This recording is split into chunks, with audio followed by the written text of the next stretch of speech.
Security faces a lot of problems, but how many of them are actually related to security specifically? You're listening to Defense in Depth. Welcome to Defense in Depth. My name is David Spark. I'm the producer of the CISO series, and joining me as my co-host for this episode, it's none other than Jeff Belknap. Jeff, thank you for joining us. Thank you for having me once again. I keep thinking you're going to ban me from this podcast. Not at all, Jeff. You're one of the wonderful voices that we love hearing, and people love hearing you over and over again. And in fact, you can hear many episodes of him. Just go to our site, CISOseries.com, type Jeff's name in, spelled Geoff. I'm assuming you have to spell that a lot for people, because I don't know where that ranks in the Jeff spelling list. Where does that rank? I will tell you the authoritative source on that is an SNL skit that everyone and their brother has sent me. So if you don't know what I'm talking about, go ahead and Google that or Bing it, and you can get the answer for yourself. I'll have to look it up myself. I'm not familiar with it. Our sponsor for today's episode is the Conversant Group, the world's first civilian cybersecurity force. More on exactly that a little bit later in the show. But first, Jeff, you recently posted on LinkedIn that the hardest problems in security aren't, quote, security problems. So you listed asset inventory, patching automation, configuration management, and device administration as the biggest examples. What brought you to this realization? And if that's the case, shouldn't we be hiring completely different people to handle what we're calling cybersecurity? No, I think the thing that always brings this to mind is the reminder that while we're working in security on very complicated problems with active threat actors who are motivated to do wrong, we sometimes lose sight of some of the most important things we can do in security are the fundamentals. Do we know everything that we have on the network? Do we know the current condition of it? Do we know who's responsible for it? And those things aren't traditionally, air quotes, security problems. But boy, are they some of the most impactful things you can do to improve security of your organization. You are right. I don't think you're going to get any disagreement, but it's sort of the eye-popping moment that a lot of security is not, quote, security. And the person that's going to help us with this conversation, thrilled that she's joining us for this, with a sort of a recently new group as part of Lufthansa Group Digital Hangar. It is the information security officers there, Sneha Parmar. Sneha, thank you so much for joining us. Thank you for having me. Glad to be here. This is not just a security issue. Philip Miller, CISO over at Corpal, said, quote, since the early 2000s, we have known these to be the critical things to, quote, get right. Nearly a quarter of a century later, the same problems persist, albeit with new complexity due to abstracted tech stacks. The real problem is security being treated as a discrete function instead of an embedded reality. Solve the communications, partnership, prioritization, and policy missteps, and things will get better. And Mark W. of MITRE said, quote, I worked with an organization for 5 years trying to get them through the number one thing they could do for security was configuration management. Configuration management was a prerequisite for everything else. But you don't go far enough. Bigger than those four is poor engineering. As Carl Landwehr stated years ago, the economic boom in cybersecurity is a consequence of poor engineering. So, wow, both of these just say there are basic sort of structural issues that cause security failure. Jeff, what do you think of that? I think that's definitely very true, but I think what I was really trying to get at here is what Philip dipped into, which is this is a team sport. Certainly, things start to break down when we think of security as security's problem. And we don't think about the other things that all of our peers and partners and colleagues are responsible for as well.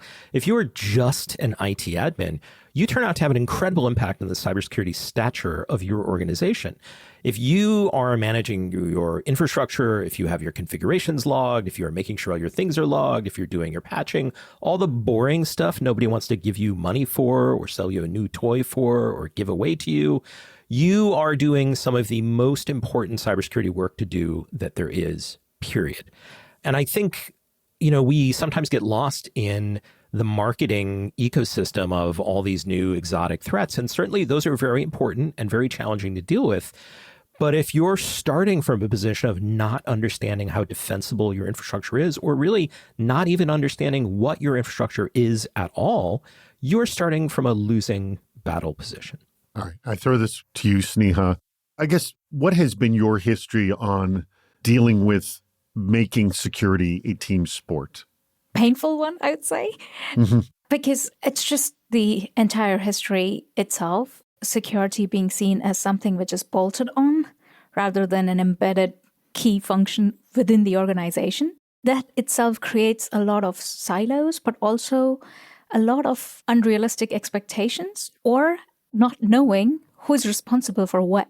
So a lot of times you would go into the conversations with different parties from within the organization who would be like, no, but security is responsible for this, or no, these people are responsible for this. And that just constantly creates more friction rather than us going in as a team, as an entire organization, to actually go for solving those problems.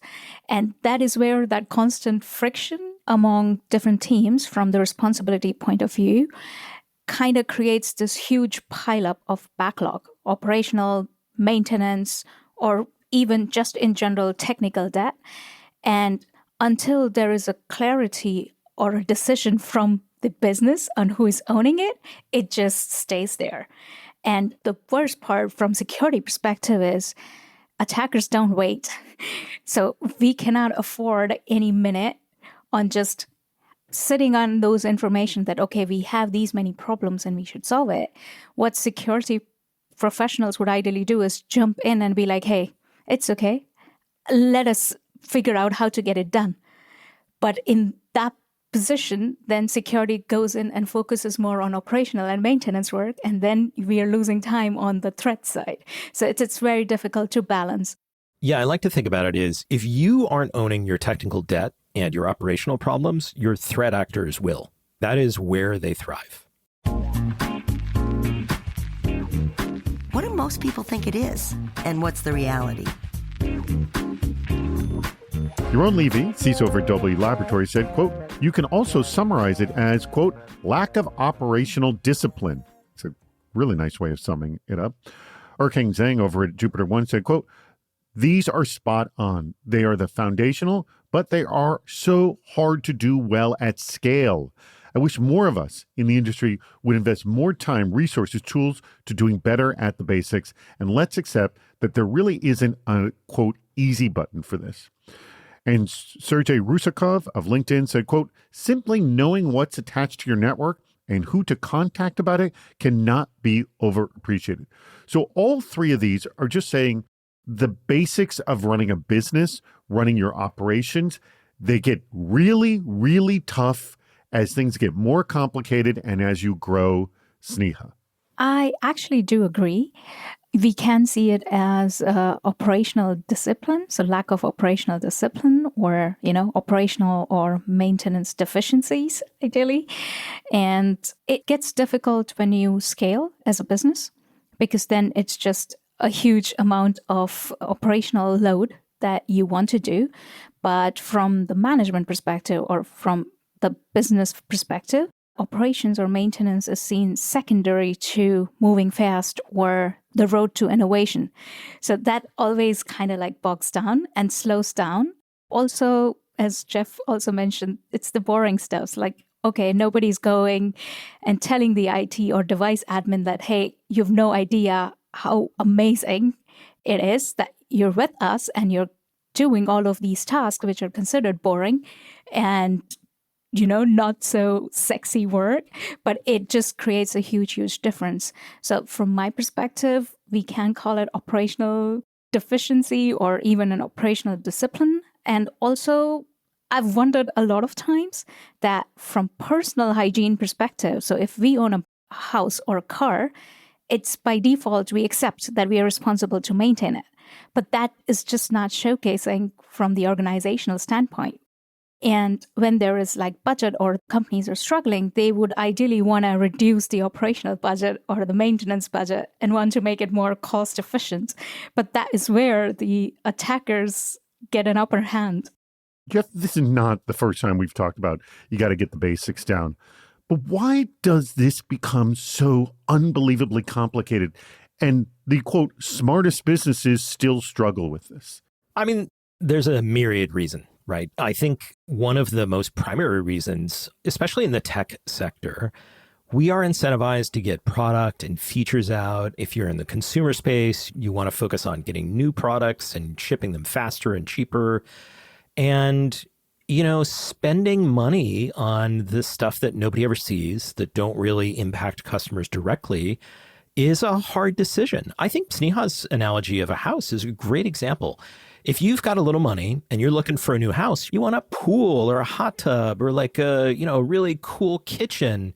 And you're not really asking questions about when was the last time the heating and cooling system was maintained, or is it new? If the house is 20 years old, is the heating and air conditioning system 20 years old? Because then it's towards its end of life. How's the water heater doing, right?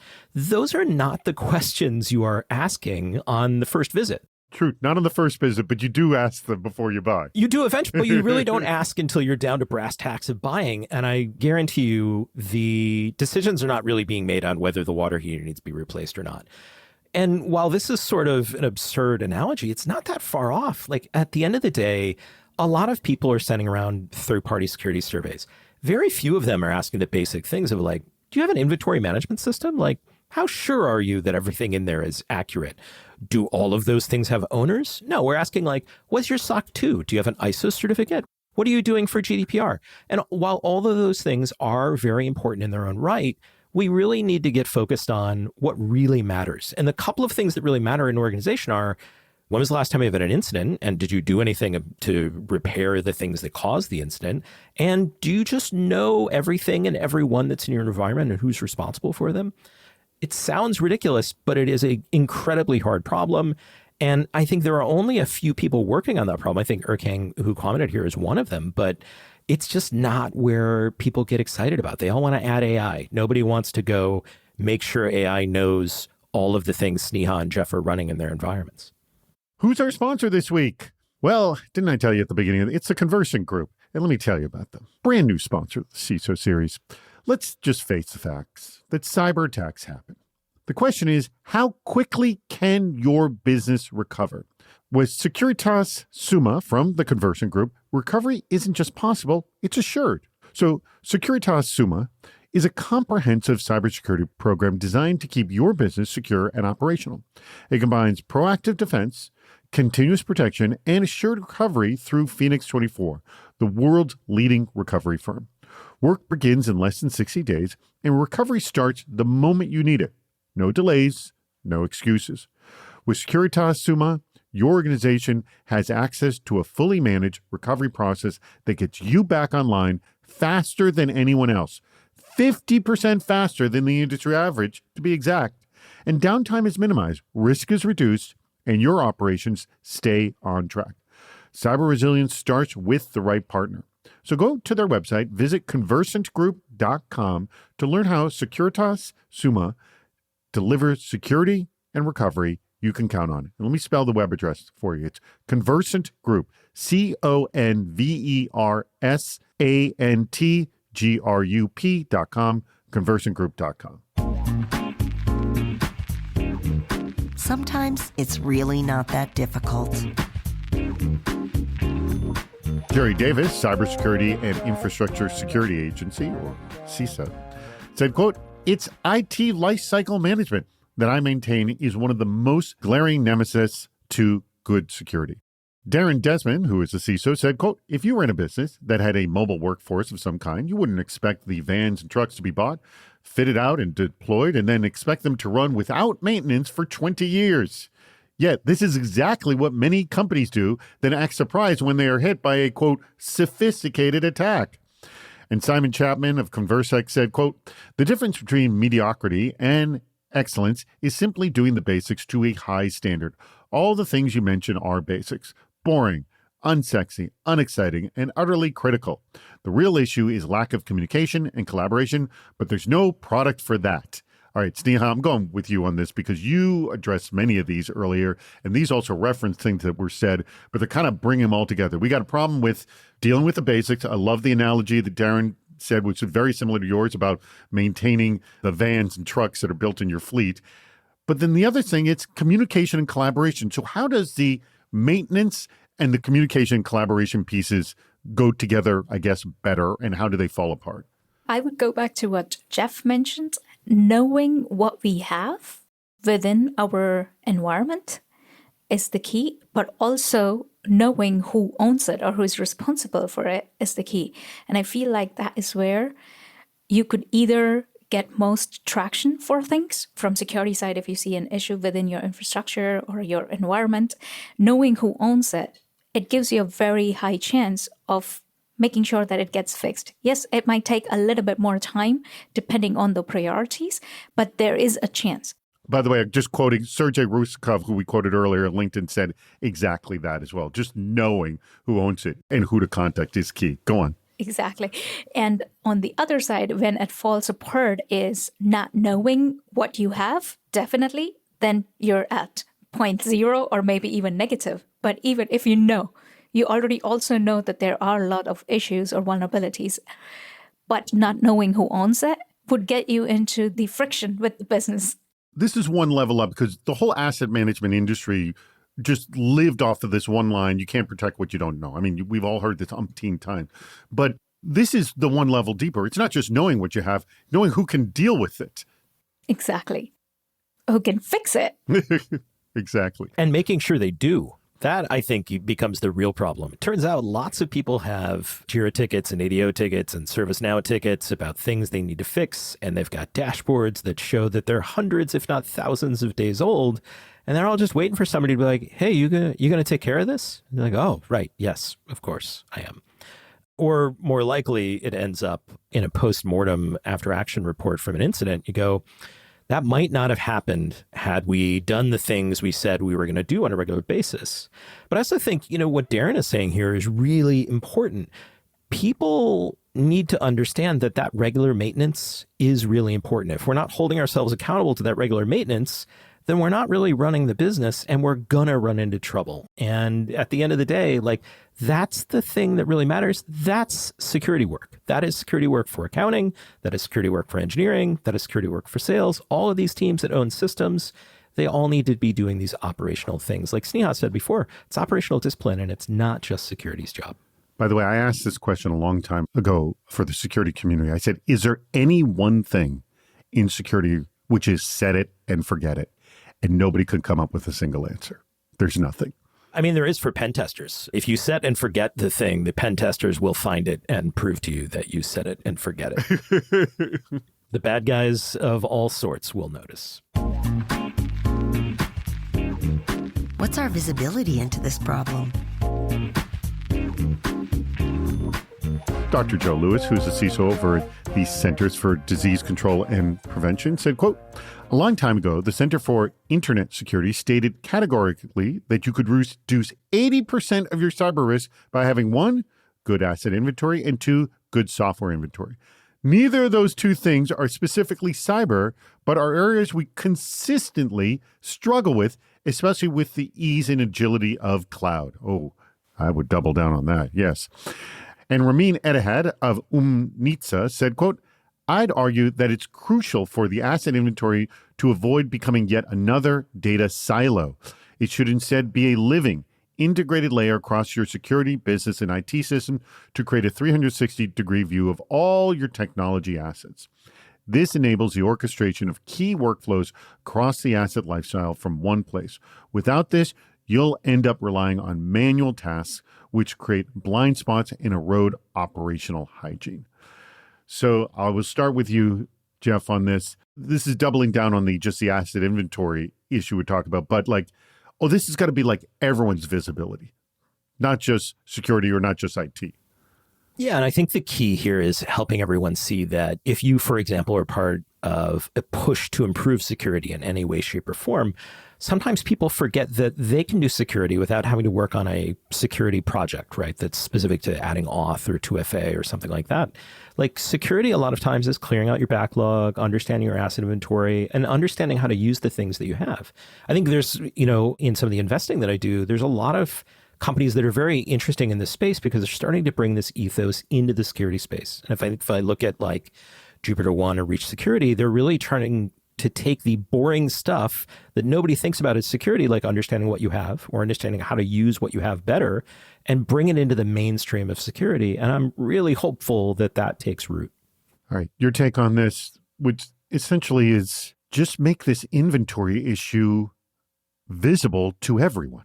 I'd also agree, because I've seen a lot of times, like even just in the security community space, that you might have a very good security tool, be it on the defense side, but the infrastructure or the application or whatsoever got compromised was not onboarded. So then it's like, okay, you invest a lot in the tools, but if you don't know what you have in your environment, you would still be one step, or even, I would say, 10 steps behind, because you have a lot of investment, you have a great team, you have the visibility and most of the stuffs, but because of lack of inventory, you might miss out a couple of things, which is critical to the business, but nobody knows because, well, there's no visibility. And that leads to a disaster. So all the efforts you put in securing a lot of stuffs, it didn't necessarily go in vain, but still you missed out. And there's this, it's the invisibility cloak. You don't know when it's going to be like, okay, hey, we're here.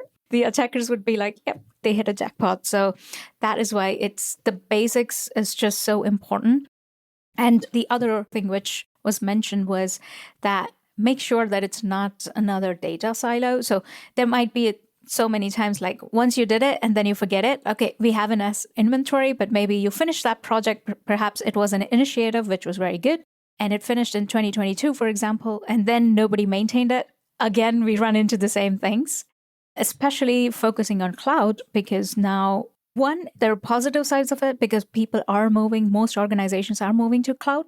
So you have then a little bit of visibility more and more because they're moving applications to the cloud. You can also see the cost optimization part. So business finds it also useful, not just for security or asset inventory. They could figure out, okay, where we are spending more costs.